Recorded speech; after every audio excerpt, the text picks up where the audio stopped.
दोन मित्रांमध्ये एखाद्या गोष्टीची पैज लागणं यामध्ये काही नवं नाही. मात्र या मित्रांची मानसिकताच विकृत असेल तर पैज देखील तशीच लागणार. अमरावतीच्या परतवाडा लैंगिक अत्याचार प्रकरणी मुख्य आरोपी आयान अहमद आणि त्याच्या मित्रामध्ये विकृतीची परिसीमा गाठणारी पैज लागली आणि त्यातूनच या प्रकरणाला वाचाही फुटली. नेमकं काय घडलं बघूया परतवाड्यातून एपीमीचे प्रतिनिधी प्रणय निर्बाण यांचा हा स्पेशल रिपोर्ट.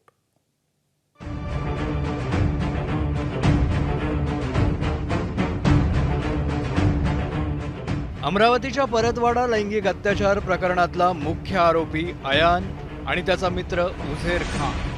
हा उझेरही याच प्रकरणात दुसरा मुख्य आरोपी आहे. दोघांमध्ये पैज लागली होती ती सर्वात जास्त मुलींना कोण मोहात पाडतो, कोण फसवतो याची.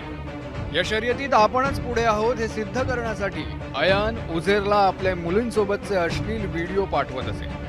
काही दिवसांपूर्वी दोघांमध्ये पैशांवरून वाद झाला आणि उझेरनं रागाच्या भरात आयाननं त्याला पाठवलेले व्हिडिओ व्हायरल केले.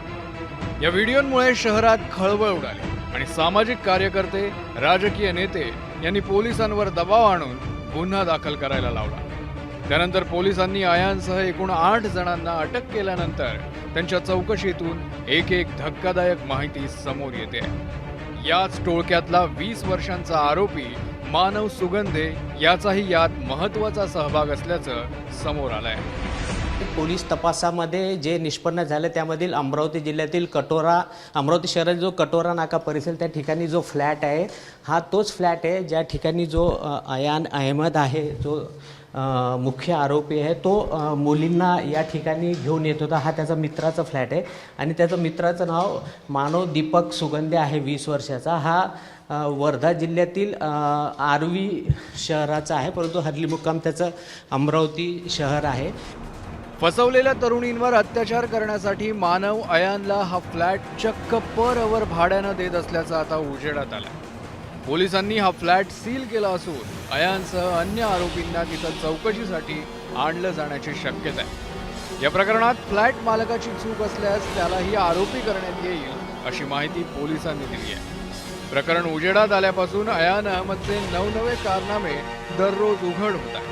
आता त्याच्या वाढदिवसाचा एक जुना व्हिडिओही समोर आला. बॉस नावाचं टी शर्ट घातलेल्या आयाननं भर रस्त्यात फटाके फोडून आणि केक कापून वाढदिवस साजरा केला होता.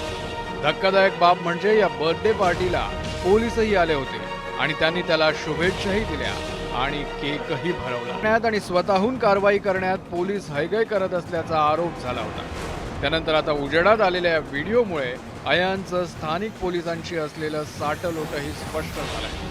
त्यामुळे आता त्याला भर रस्त्यात वाढदिवस साजरा करण्यापासून अडवण्याऐवजी केक भरवणाऱ्या पोलिसांवर काय कारवाई होणार असाही प्रश्न विचारला जातोय.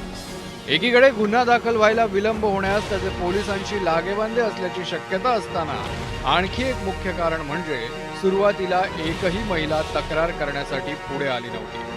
आयानच्या वासनेला बळी पडलेल्यांमध्ये मुस्लिम मुलींची संख्या जास्त असल्याचं सांगितलं जात आहे.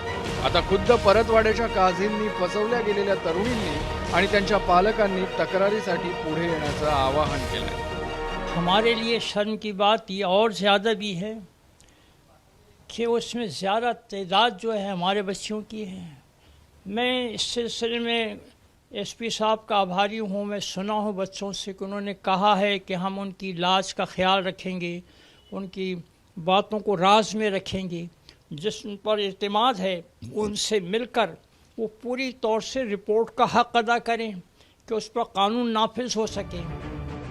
आयानच्या या कारनाम्यांमुळे अचलपूर परतवाड्याच्या मुस्लिम समाजामध्ये कमालीची संतापाची भावना आहे. त्यातून आयान अहमद आणि त्याच्या कुटुंबावर बहिष्कार टाकण्याची भूमिका मुस्लिम समाजाने घेतली आहे. ये जो काम हुआ है, ये जो अमल है, ये जो कृत्य है, तो इसको तो ये तो न केवल ये कि मानवता के खिलाफ है बल्कि ये कानून के भी खिलाफ है. यदि इस्लाम की रूह से देखा जाए तो ऐसे कृत्य करने वालों के लिए तो बड़ी कड़ी सज़ाएं हैं. उनके लिए यह है कि उनको कोड़े मारे जाएं, कि उसका समाजी बाइकाट किया जाए, उसको बिल्कुल सोशल बाइकाट करके उसको अलग थलग किया जाए कि लोगों को ये एहसास हुआ जाए कि नहीं अगर कुछ ऐसा किया जाएगा तो समाज हमको छोड़ सकता है. और आज पूरे अचलपुर परतवाड़ा के मुस्लिम समाज ने उनको सब कुछ छोड़ चुका है. कोई उनके तरफदारी आपको कहीं नज़र नहीं आएगा। आज उनको अलग थलग समाज ने डाल दिया है। दोन मित्रांमध्ये लागलेल्या विकृत पैजेतून आणि त्यानंतरच्या वादातून चव्हाट्यावर आलेलं हे प्रकरण, पण अयान आणि उझेरमध्ये वाद झालाच नसता तर कदाचित आणखी अनेक जणी त्याच्या शिकार झाल्या असत्या। समाजातल्या विकृत विंचूंची नांगी वेळीच ठेचणं गरजेचं आहे। प्रणय निर्वाण, ABP माझा, अमरावती।